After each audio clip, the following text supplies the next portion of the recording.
Welcome to MegaBucks Radio. Conversations with successful entrepreneurs, sharing their tips and strategies for success. Real-world ideas that can put MegaBucks in your bank account. Here's your host, Nina Hirschberger. Well, welcome to today's show. This one's going to be a little different. So usually I talk about tips, we talk about strategies, we talk about all sorts of things, but today it's all about mindset. And I am honored to have Jim Palmer as my guest. Jim, are you still being called Captain Jim Palmer, or now that you're, end up your 5-year journey on the boat, which we're going to get into, are you now land Yes. Jim Palmer? No, never. I will fight until my brain no longer remembers. I am Captain Jim, temporarily docked in a home, waiting for my next adventure. Well, that's what we're going to get into. Jim is a serial entrepreneur. He's a marketing, he considers himself a marketing expert. I would say he's a marketing genius. So that's much better than an expert. Wow. And so he and his wife were living a predictable life, had a home like a lot of us, and then they decided to go on an adventure. So it's all about mindset. So, Jim, let's just get into it. Tell me your story. The listeners are hanging on to every word you're going to say. So let's talk about your story. Well, what actually brought me to even being an entrepreneur was when I was 41 years old. I lost my job. I was a VP of marketing for this training company, and I still had 4 teenagers at home. So I thought, well, I better get another job. I always knew I'd have a business. I was always entrepreneurial. I think I worked for entrepreneurs, and I just knew someday. But, with 4 teenagers and the food bill that produces, I thought, well, I better find another job for now. But God had other plans. And, for a whole year, I was like, it really devastated my confidence and self-esteem. I couldn't find a job. And 1 year into that unemployment, is when I got cancer. And for about 3 weeks before my surgery, I didn't know if I had stage 2 or stage 3. And according to the doctor, he said the difference is with stage 2, your average life expectancy past 5 years is 80%. And I thought, well, that's okay. I could live with those odds. I said, well, doc, what if it is a stage 3? He says, well, it's 50-50. And that just hit me like a ton of bricks, as you can imagine. My twin girls were 13. Wow, am I going to see them graduate high school? Everything's fine. I'm healthy. I go for checkups, every few months the rest of my life. But what I learned is that life is short. It's unpredictable. This illusion that someday I'll sell my business. Someday I'll do this. Someday I'll buy a boat. Someday I'll buy an RV. Someday I'll kick back. Someday for a lot of people never comes.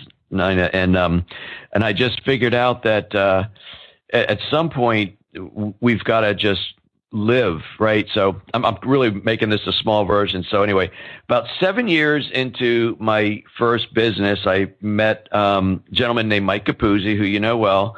And turns out we lived a couple miles from each other, and he was becoming the IBA for the Glazer Kennedy Group. So I kind of helped him get that going. And then he introduced me to Dan Kennedy, my greatest mentor. Dan's more responsible for this lifestyle than almost anybody. So I created my first online business called No Hassle Newsletters. A couple years later, I created No Hassle Social Media, and then Concierge Print Mail on Demand, Custom Article Generator. Then I started Success Advantage Publishing and started self-publishing my own books and courses. And I've published, probably 50 or so books for my coaching clients. And then 2009, I was actually at a Glazer Kennedy conference, and Dan from the stage said, a lot of people get into the coaching business, and it's a business where you really need to know what you're doing. You can't just take money from people and say, hey, I'm going to teach you how to have a 6-figure business, and you haven't done it for yourself. But he said, if somebody gets in your head and says, how do you do this? Can I pick your brain? Or any one of those conversations, you might have a coaching business. And don't you know, that's what started happening to me. Well, Jim, how are you opening all these businesses and stuff? So I launched, what's now my dream business, Mastermind, in 2009. And then that's really my main business today. No Hassle Newsletters and the printing business still go on autopilot. I've just had these 3 or 4 virtual assistants that have been with me for a long time now, since 2008, and they just kind of run it on autopilot for me. So the main business I have is coaching, and what I did is after I got my first boat, we bought a 30-foot boat that was our weekend boat. We just fell in love with boating, and I said I don't want to work Fridays anymore. I want to have a 3-day weekend every weekend. So I just blocked out Friday. Now you could only get me Monday, Tuesday, Wednesday, Thursday, and have my clients book calls. And then I booked out Monday because I wanted to work a 3-day week. Because honestly, at that point, and I'm sure you know this expression, but I felt like I'd been working 80 hours for like 12 or 13 or 14 years. And I was just getting a little tired. So I said, I'm going to work 3 days a week and I'm going to figure out how to do that. And I did. And a year after that, we're about 2016 now. Stephanie was in a pretty high pressure job, and she decided to take a break from working. And once she did that, we realized, we're location independent, and she said, I want to go on a big adventure. And so we decided after a lot of conversation to sell our house, sell one of our cars, put everything in storage, and go buy this big boat and travel around for 1 year and just have a great time and then come back to reality. And about 3 months in, we figured out that this big adventure we were on became our lifestyle. We just loved it. And we did it for 5 years. We traveled from New England all the way down to the Keys. We did 12,000 miles in 5 years. Scared the living daylights out of us at least half a dozen times. And, we always joke it's a miracle, we were still floating when we were doing that. And, but I figured out how to run my business from the boat with portable Wi-Fi units. I had little hotspots from AT&T and T-Mobile and Verizon. I had all three because you never knew where I was going to catch a signal, but we just figured it out and we had the time of our lives. And, I realize I've been talking now. It's your first question. So let me take a pause here. No. I love it. So in other words, this is all Stephanie's fault, though, right? Is that what I heard you say? Yes, but to me, I think it was God because she knew I love boats. I wanted a boat my whole life. And if it had been my idea and it went bad, then it'd be on me. It was Stephanie's idea, and therefore it went very well. And, we give her the credit. It was really her idea. Now, I'm very fast to get into action. She's a little more deliberate. And when she said, what if we lived on a boat? About 5 minutes later, I had her boat picked out, and she goes, well, we should probably think about this. No, here's the boat we're going to get. Let's get the house for sale. Yeah, and you sold the house. You literally sold your house, sold your cars, sold everything. Well, you maybe put some stuff in storage. I don't know. Grandma's, whatever, something, yeah. Whatever. And for 5 years, you lived that lifestyle. We did. Now, we thought we were going to do it for a year, so we put a lot of our stuff in a giant storage unit. We only sold Stephanie's car. We kept my car, and it stayed at my son's house when we were out on the boat. And then when we figured out we're going to keep doing this, I said, we're spending I don't know if it was $240 a month or something on this storage unit. If we do this for 2 years, we could replace all that furniture when we're done for less money.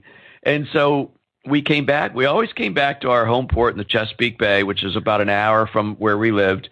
And we sold some stuff. We gave some to our kids. We donated some stuff to some charities that we like. And we shrank to a smaller storage unit. And then we did it again 2 years ago into a 10 by 10, only keeping the antique table and grandma's, chest of drawers, just like you said, only the stuff that really has real meaning to us. So for 2 years, we had a 10 by 10, which that's about as small as we can go without completely divesting ourselves of everything. Okay, so Jim, people would be sitting here thinking, well, I can't do that. And they have all sorts of excuses. Yep. So how did you get over the excuse making? I do like tips. So how in the world did you take your business to 3 days? What did you do?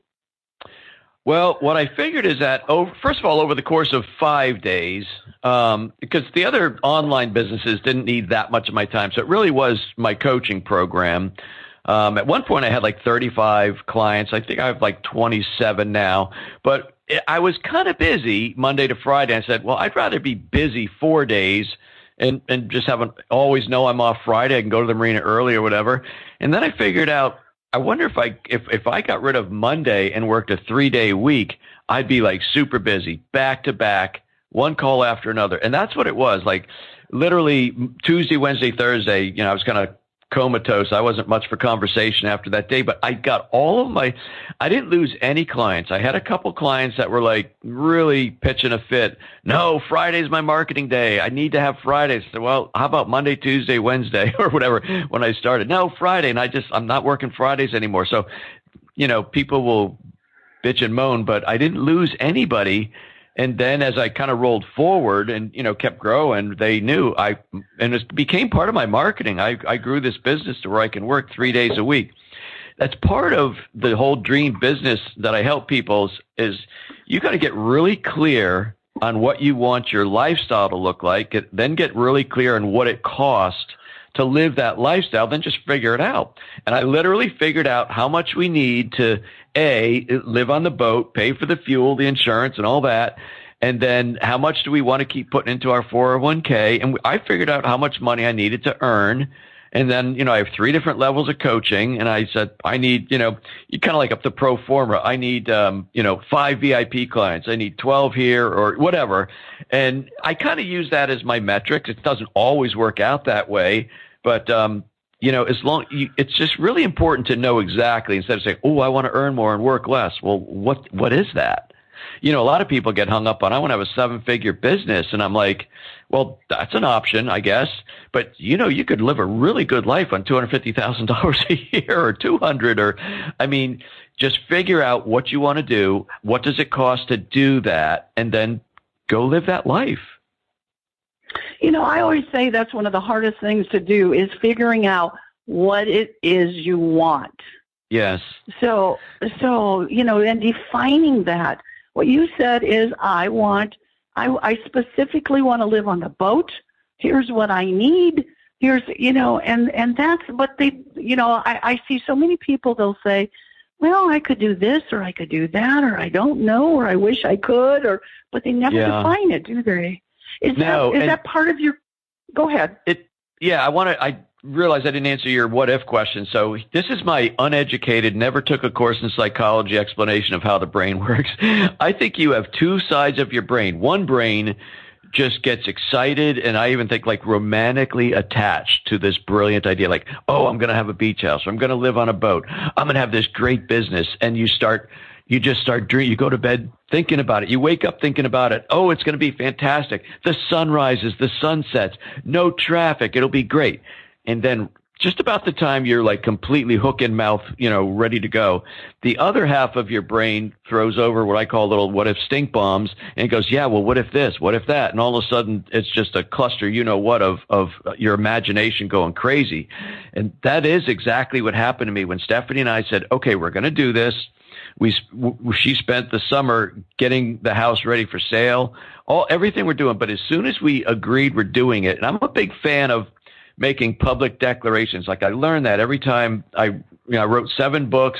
My first one took me a year and a half. It only took me 9 months to write. It took me 9 months to get the courage to publish it. But every other book was about 6 months. My last 3 books were 60 days. And when you say, okay, here's my new book, I'm going to launch it March 1st, and you put it out there. And I think that's a great motivator.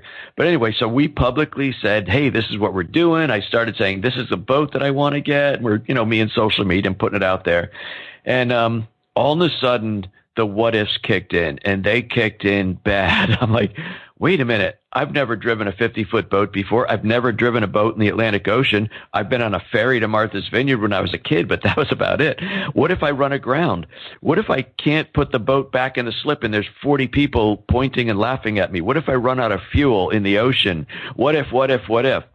And it just rocked me bad. Now, one of the things, I'm a big reader, and I was reading these books for people that had done similar things. And I read a book from a guy who's an entrepreneur. He's actually a singer-songwriter, and he writes books, and he lives on a sailboat. We lived on a powerboat. But he had this, I think his book was called What's Up Ditch, and ditch refers to the ICW, which is the Intracoastal Waterway. Anyway, he writes this thing and he says so many people dream about living on a sailboat and, the sunrise, sunsets, boat drinks and all this and that. And a lot of people never pull the trigger because they figure, well, what if this go wrong? And he starts listing a lot of things that I was talking about. And he says, but here's the deal. What if you just say yes, and every day you wake up and you find out how to solve a problem, how to fix something you didn't know how to fix, how to find the place you're going to, how to do this. And he goes, what if after all that you find out you're really a badass boat captain and you never would have had this adventure had you just sat in your chair and wondered what if? And as soon as I read that, that was like my superpower. I just kept focusing on that. And the funny story is, we bought our boat and I drove it 3 hours from where we bought it up to our home port and put it away for the winter. It was like December 8th. And then the following March, I drove it out of the slip across the river to a place that was going to wax it and buff it. So far, so good. I'm driving it. A week later, I'm driving it back to my home slip. I don't know anything about weather, about tides, and all of a sudden, right in front of my home port, I drifted out of the main channel and I hit bottom and the boat shuts down. And I'm going to say it's 20 feet over to where the people are, because it's a nice March day. The weather's a little bit warm and I could hear people, doesn't he know it's shallow over there? I'm like, oh God. So I ran aground. On the way back from New England the first year, I ran out of fuel in the Atlantic Ocean in 5-foot seas. I got horribly sick. I had to be towed in by sea tow. We have dragged anchor. We woke up in the middle of the night in a small town in North Carolina with smoke in the cabin. I mean, we have done everything, and we have had the time of our lives just doing the whole thing. So the what ifs is, well, what if it does go wrong? Well, all you have to do is shout back, shut the hell up, or say something else if you're from New York or New Jersey. And, no offense, and then say, what if it does work? I'm doing this. I am going to do this. Like, what's the worst that's going to happen? And you suddenly realize, okay, I ran aground. Check that off the list. I ran out of fuel. I won't do that again. Check that off the list. And had I had both of us, who we're pretty conservative individuals, as I say, we live life very predictable and, reliably, and we did everything we were supposed to do. And we went and did this. I mean, our financial planner said, yeah, I've heard a boat's not a real good investment, Jim. You sure it's what you want to do right now? See, we're going to go live life. I figured this out. I'll keep contributing everything I need to contribute, but we're going to go do this. And we did it. So a lot of it was the mindset is what you're talking about then. You literally have to shut down that. You have to shut down that what if voice in your head. You do. And I mean, there's some other things as it relates to mindset. Like, you have to learn to be immune to criticism. One of the things we learned is that when we told our friends, and I mean, we lived in that house for almost 29 years, long time relationships, there was no gray area. People either thought that is super cool or you are nuts, right? There was no middle ground. So a lot of people were thinking, this is really crazy. Why would you do this? And even for 5 years, Steph would be in touch with some of her friends. Well, so where are you going to be next week? We don't know. How can you not know where you're going to be next week? Some people just want to have a plan for, a year, 2 years, 5 years. Sometimes we didn't know where we were going to be in a week because we could make a plan. And if there's a storm that comes up, I'm not leaving the dock if there's a storm. So there's all kinds of things. So you have to be immune to criticism. You have to learn not to be perfect. I think perfectionism is a label that people put on themselves so they can avoid the possibility of making a mistake and having it go public. You need to be your authentic self. There's so many things that come into the mindset. And I actually realized, when we started doing this, wow, the decisions I'm making, because truth be told, my business did really well, and I think I got a little comfortable. And no reason not to be comfortable. It's what I worked for, but I didn't take a lot of chances maybe the last 3 or 4 years. Things are just kind of running on autopilot, if you know what I mean. And then when we did this, I realized, wow, I'm really outside when we were in 5-foot seas and that boat was rocking, and I'm like, holy crap. I didn't think we were going to tip over or sink, but it was not pleasant. And I'm like, holy crap, we're like totally outside the comfort zone. And it actually felt good, even though it was scary. And then you pull the boat home safely and you go, damn, look what we did that day. So is that the kind of what you coach with your coaching clients is, first of all, you've got to identify what you really want, really, and probably in very minute detail. I can imagine what you're saying to them. Yeah, pretty much. And then just go for it. Not second guess, not hesitate, I might be putting words in your mouth, but go ahead. Well, so one of my clients has a very successful online membership. I mean, like 200 or 300 members at about $47. So it's not a high dollar piece, but she makes very nice living from this program. And I told her, from what you've done, again, so much I've learned from Dan and Bill. So much of what you've done, there are other people other than your monthly membership folks who would like to do what you did, right? And so you could be a coach. Oh, I'm not a coach. I didn't go to school for coaching. I wouldn't know how to do that. I said, you're paying me a lot of money. I never went to coaching university, right? But I have good experience that I can share. And everything I went through, from the debt from being unemployed and the cancer, and then, investing in my business and just stepping up and finding out I can write books. I can be a speaker. The biggest kind of demon I slayed was I put on my own live events. I was deathly afraid of doing that. And I said, you cannot hide from me. And by the way, because of that, I can encourage you because I can see things in you that you don't see right now. So I helped this person create, just for lack of a better description, because I don't want to give her name, but I said, let's create a VIP coaching program where for 60 days or 90 days, you teach what you did and help other people do that. And to her shock, I could see she almost turned white. I said, let's charge $7,500 for that. Mm-hmm. And she sold 6 of them within 2 months and made so much money, way more than she even paid me, which was kind of funny. And I always remind people of that. Okay, you've just paid your investment off with Captain Jim, and we still got a ways to go. But it's the cool thing about what I always tell people is, look, the paycheck's fine, and you need the paycheck, but when what you do makes such a difference in the lives of others, and you could see how you're changing people's lives with your advice and counsel and pushing and things like that, that's what really lights you up, right? And so some of that, when people come to me, they come to me as a marketing coach per se. I don't put myself out as a mindset coach, but I realized after doing this for 12 or 13 years, once we start getting into the strategy and the brands and stuff, I realized I'm going to have to do a little bit of work on the mindset to get them to earn what I think they can earn. So they don't value their time, their knowledge. So that's part of your coaching as well, then. Yeah. I mean, most people don't. I didn't. When I started coaching, when I very first started, I was $97 a month, and if you wanted a free call, an extra call with me instead of just a group call, it was $197. And my prices went up a little over time, and then a mentor, I was meeting with them, I think it was in St. Louis, but doesn't matter, and he said, you ought to come up with like kind of a VIP type program.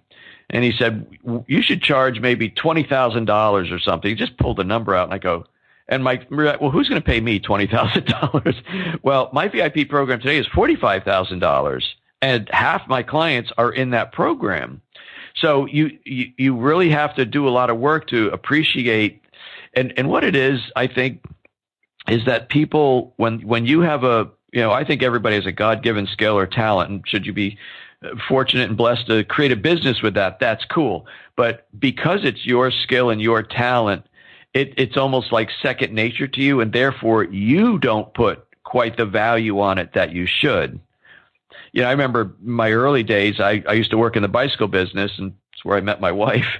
And so I was a pretty good mechanic, and, I don't know, there's the expression, truing a wheel, when your wheel wobbles side to side and you can turn the spokes and make it go.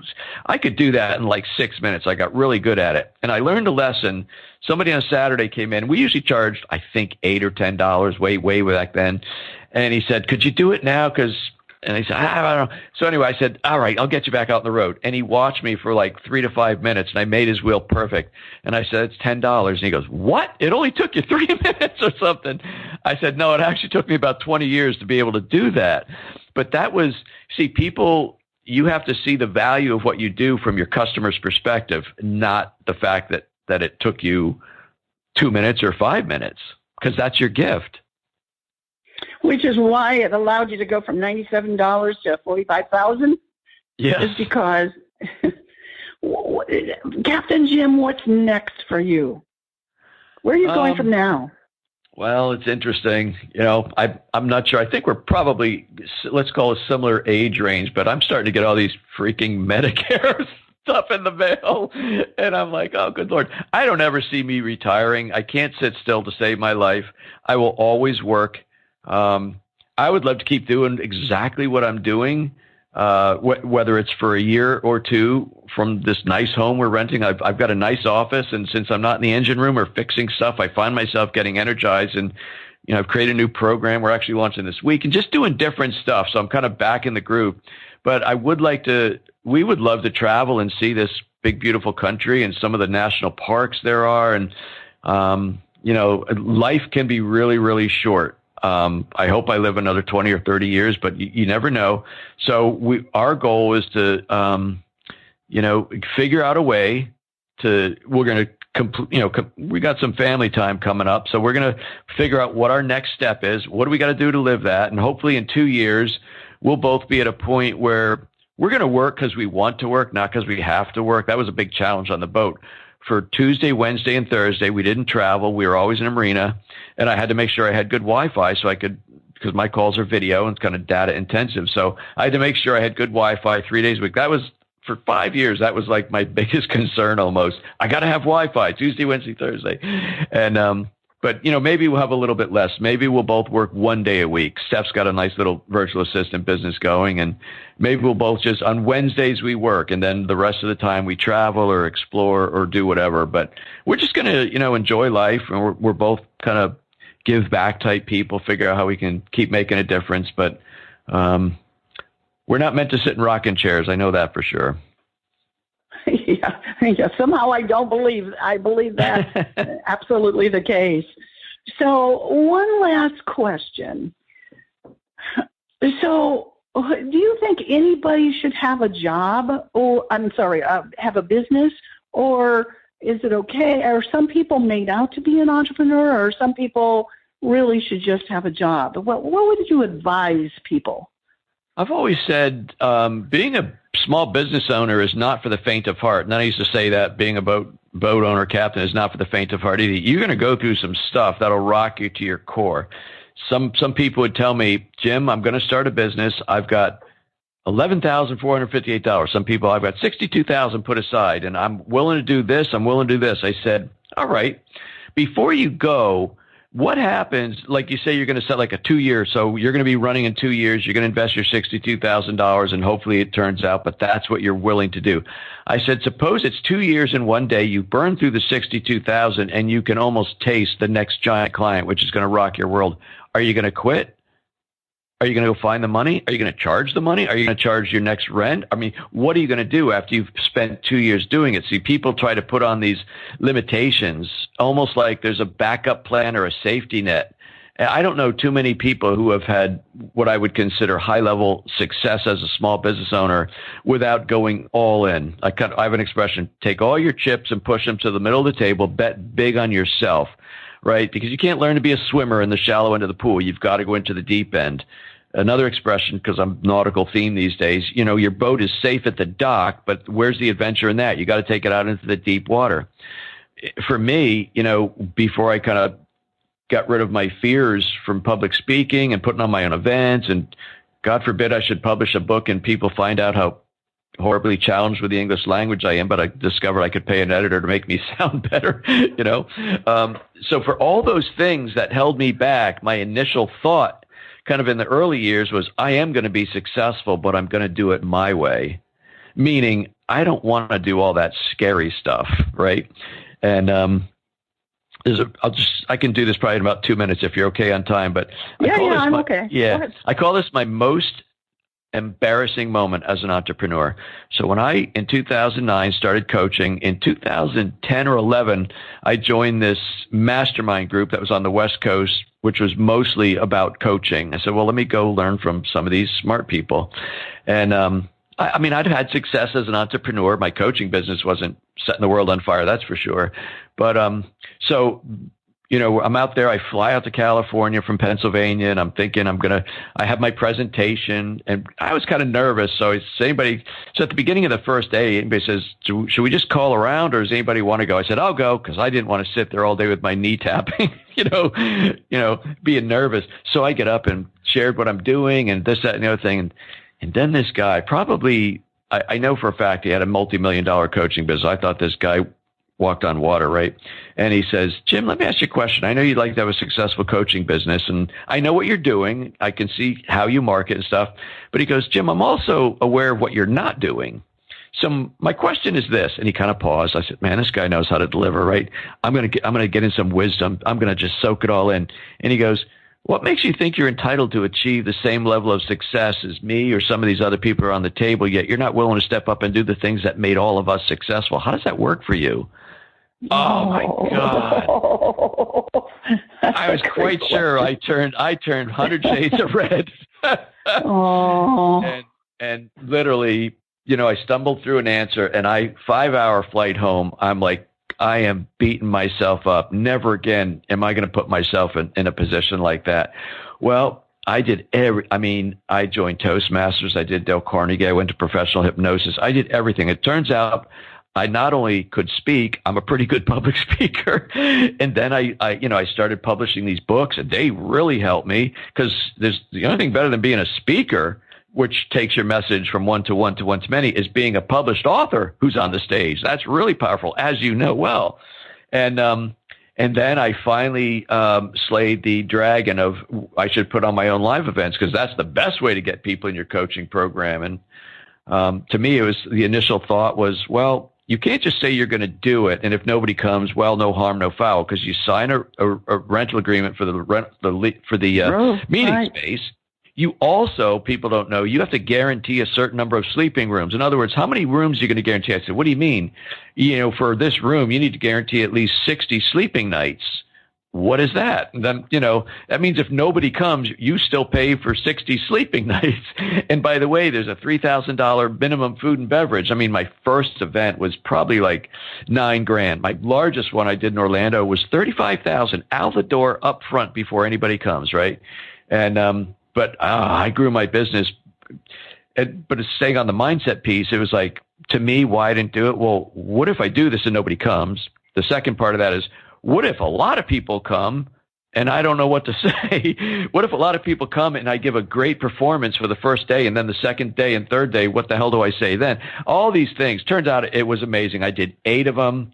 It was really cool. But the point is, it's not for the faint of heart. If you don't feel you can do it, if you're not in it to win it, right? If you're just swinging, if you're making small, safe bets because you don't want it to hurt too much, maybe just have a side hustle. Keep your job, keep your insurance, keep your direct pay and insurance, and just earn a little money on the side. But because it is, as you know well, it can go horribly wrong. And, not that you can't recover, but, you got to have the stomach for it. So when that guy asked you that question and you got back on that plane, you had a decision to make. Yep. Because he was right. That's right. Were you going to go all out? Or were you going to fold and stay small? That's right. And small was okay. I was paying the bills. We were starting to pay down debt, but I wanted to do so much more. I knew it was in me to do so much more. And so when I made a decision to go all in, like somebody who, most people have a fear of public speaking. It's like a lifelong thing. So, I'm going to try this. Well, Dale Carnegie was like a 12-week program, and then Toastmasters, I think you go once a month or twice. And then I didn't want to see if one thing worked, and I did it all. Oh. I mean, I went to professional hypnosis. That was probably the thing that turned me around the most. I'm a big fan of that. Like, I don't even know how it worked. I thought the first time I went, I'm like, I don't even think I'm really out yet. And then when he brought me out, I go, oh my God. He says, you kind of just feel like you're having a conversation. I was impressed. I went like 3 or 4 times, and then he made these self-hypnosis. Were they CDs or tapes? I don't remember. I think they were CDs at the time. But and I just kept doing it, and positive affirmations. If it was called for to help a weak mind like mine, I did it all. And I didn't, kind of like Tim the Toolman Taylor, if it called for, level 3, I did level 33. I just did it all. And, the first major speaking gig that I got, and again, I give God the glory because he lined this up for me. So Lee Miltier reached out to me when they started Peak Performers. And it wasn't the first meeting, but I think it was the second meeting. I said, Jim, we're going to, I had published my first book, The Magic of Newsletter Marketing, and said, we're having a meeting. I think it was in Baltimore area, probably because that's where Bill lived. And she said, we're going to have about 100 really high, I think they were, but there's always a little marketing, and Lee's a good talker that way. She goes, we're going to have about 100 high level people there. We would love it if you would come to, 45-minute or an hour presentation on newsletter marketing. Would you do that? And I'm like peeing my pants with anguish, but I said yes. And it was like 3 or 4 months. So I had that presentation, and I'm telling you, hand in the air here, I practiced that speech every single day for 3 months leading up to it. And another thing which I learned is that if you can visualize the room, so I looked up where the hotel was, where they were going to be, and I visualized the room, and I practiced that thing. And I'm telling you, when they introduced me, I had some butterflies, but I went up there and I nailed it, and I knew I was nailing it.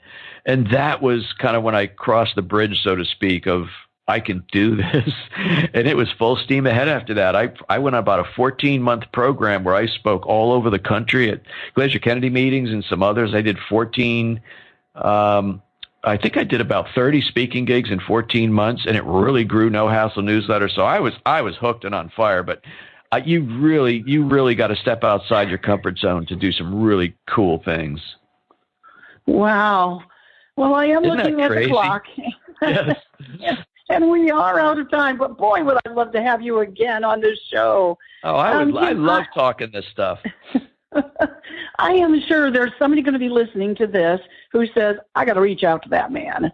So, Captain Jim, how would you like them to get a hold of you? Well, I'll give you 2 websites. My home base is getjimpalmer.com. Turns out jimpalmer.com was a baseball player, so that was taken. But getjimpalmer.com is home base. My Dream Business Mastermind is Dream Biz Coaching, dreambizcoaching.com. And if anybody's curious, just on the personal side, we have a YouTube channel. It's called Our Floating Home. The name of our boat was Floating Home. If you just want to see what the boat looked like, we documented a lot of our travels just to have some fun some night when there's crap on TV. You can turn on our channel and watch a couple of videos. But yeah, if anybody has any questions about that, I'd be honored to, you can connect with me through the website, and I'd be more than happy to help you. Oh, that is such an honor to have you on the show. And what a valuable information you've given. So until next time, this is Nina Hirschberger. Usually I try to say something at the end, but with Captain Jim, why don't you give the last piece of wisdom that everybody should go away with? Okay. Well, I always turn back to my mentor, Dan. Dan Kennedy says, and this is true, and I've always used this in my own coaching business, folks, you will earn significantly more income for who you are than what you do. You'll earn significantly more income for who you are than what you do. So if you're a CPA, there's 1,000 other CPAs. You have to be seen as the best. When I was in the newsletter business, I wasn't just a guy who knew how to write and design newsletters. I branded myself the newsletter guru, and then I branded myself the dream business coach, and now I'm Captain Jim, the dream business coach. You have to anoint yourself. You're going to make more money when people are attracted to you for who you are and not so much as what you do. Such wisdom. So thank you, Jim, for being on here. And until next time when we're going to have you on again. Thank you. So much fun, Nina. All right. Thank you for listening to MegaBucks Radio with Nina Hirschberger. To learn more about the resources mentioned on today's show or to listen to past episodes, visit megabucksradio.com.